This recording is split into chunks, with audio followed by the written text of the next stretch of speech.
Kisah ini bermula dengan apa yang kita temukan uraiannya pada kitab-kitab hadis. Salah satu di antaranya di dalam Sahih Bukhari. Itu dijelaskan bahwa perintah Allah kepada Nabi Musa untuk pergi ke suatu tempat guna memperoleh pengetahuan sekaligus meluruskan kekeliruannya itu terjadi karena Nabi Musa suatu ketika berkhutbah, berpidato. Pidatonya sangat mengagumkan para pendengarnya. Sehingga mereka bertanya, adakah yang lebih pandai dari kamu? Begitu hebat kau punya uraian. Nabi Musa menjawab, tidak ada. Sayalah yang terpandai di antara semua. Secara logika, itu bisa dibenarkan. Karena beliau Nabi. Tetapi itu tidaklah benar kalau ditinjau dari segi pengertian ilmu. Tidak ada seorang pun yang tahu semuanya. Apa yang saya ketahui memang boleh jadi Anda tidak ketahui. Tetapi pasti ada yang Anda ketahui, tetapi saya tidak ketahui. Disinilah Allah menegur sambil memberinya pelajaran. Saya ingin kita berhenti sejenak di sini. Para pakar berbicara tentang Nabi Musa dan kaumnya. Mereka itu berkata bahwa memang sangat menonjol pada Nabi Musa itu kekerasan, sikap, dan keakuan.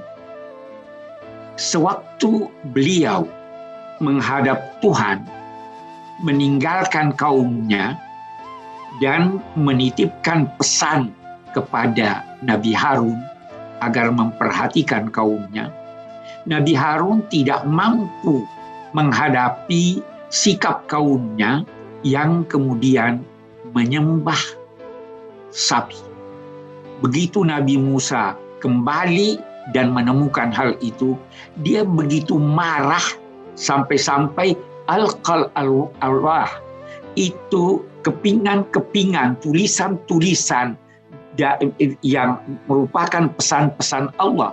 Ada yang berkata itu Ten Commandments, dilemparkannya ke bawah. Karena marahnya sambil menarik kepala dan jenggot saudaranya Harun. Di Al-Quran dikatakan, Harun berkata, saudaraku, jangan tarik kepalaku, jangan tarik jenggotku. Saya sudah berusaha untuk menghalangi mereka, tapi tidak mau. Ini memperlihatkan betapa keras sikap Nabi Musa. Yang kedua, kita juga menemukan di dalam Al-Quran tentang keakuan. Itu Nabi Musa ketika beliau bersama umatnya dikejar-kejar oleh Fir'aun sampai di pantai Laut Merah. Kaumnya berkata, inna lamudraku. Kita pasti terkejar oleh Fir'aun dan ini.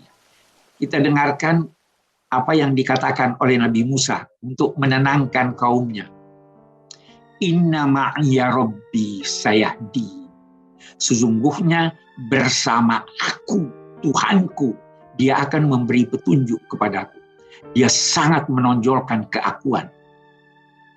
Bandingkan itu dengan Nabi Muhammad SAW ketika berhijrah telah berada di dalam gua dan pemburu-pemburu beliau telah berada di mulut gua.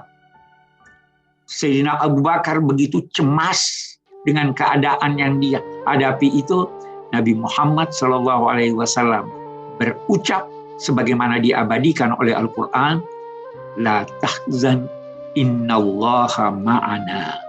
Jangan sedih, jangan khawatir, jangan resah. Tuhan bersama kita. Kekitaan ini adalah ciri ajaran Islam. Itu sebabnya kalau Anda sholat sendirian pun kita membaca Fatihah, kita menggunakan bentuk jamak. Iyyaka na'budu wa iyyaka nasta'in.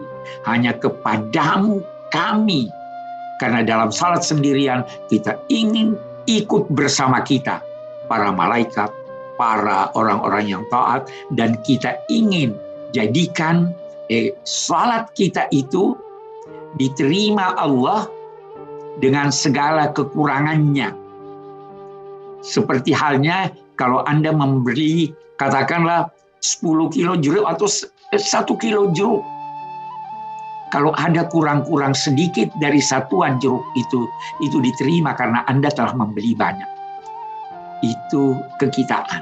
Jadi yang pertama sebelum kita masuk ke uraian menyangkut kisah Nabi Musa ini, kita harus pahami dulu bahwa itulah sikap Nabi Musa ketika beliau berkata, sayalah yang terpandai. Aku, dia tunjuk aku. Keakuan dalam ajaran Islam tidak dikenal. Bahkan itu kalau kita baca Al-Quran, kalau dia Nabi menyebut kata aku, itu digabungnya aku termasuk kelompok wa ana minal muslimin. Saya dari kelompok, jadi tidak menonjolkan keakuan. Nah, disinilah Nabi Musa ditegur.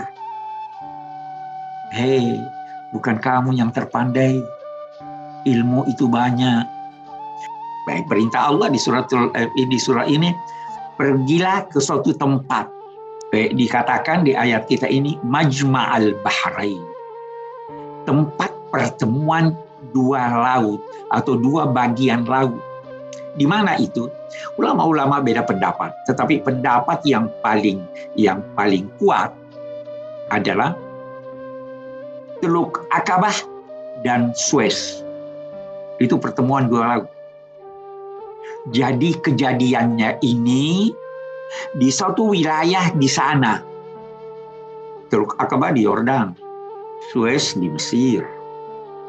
Allah Subhanahu wa taala memerintahkannya, pergilah ke tempat pertemuan dua laut. Di sana kamu akan bertemu dengan seseorang dari hamba kami.